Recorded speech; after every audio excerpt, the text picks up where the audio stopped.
Pada pemeriksaan lanjutan dari penemuan gudang BBM yang diduga ilegal di Ogan Ilir, Wakil Komandan 1 Brimopolda Sumsel membenarkan lahan yang digunakan sebagai gudang minyak diduga ilegal di Ogan Ilir milik salah satu anggotanya. Lahan itu disewakan dan pemiliknya tidak mengetahui aktivitas di atasnya. Namun saat Brimopolda Sumsel masih memeriksa anggotanya tersebut dan memastikan akan memberi sanksi apabila ditemukan indikasi keterlibatan.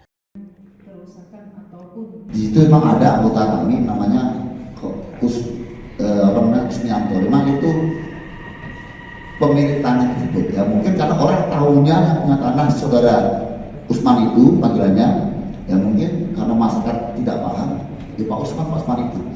Dan untuk anggota sendiri pun sudah saya keterangan tadi malam oleh Direktorat Kriminal Khusus, dan hari ini juga masih kita periksa, kita minta keterangan di Satrimob-Polda Sumsel. Disewakan dari tahun 2020 kalau informasi keterangan sementara ya. Ya, jadi sama sekali tidak mengetahui untuk bisnis itu. Ya, karena disewakan sudah lama.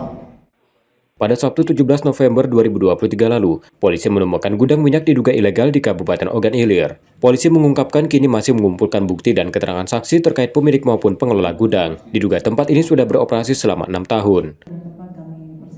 Kami juga rencana tindak lanjut ke depan, kami akan masih menggali informasi lain dari sumber-sumber lain untuk membuktikan siapa kepemilikan atau siapa pengelola dari gudang diduga tempat pengolahan BBM ilegal ini.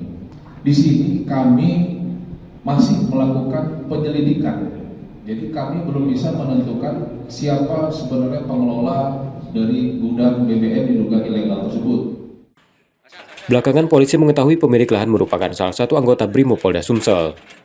Reski Oktora, Muklas Diferensial, Kompas TV, Palembang, Sumatera Selatan.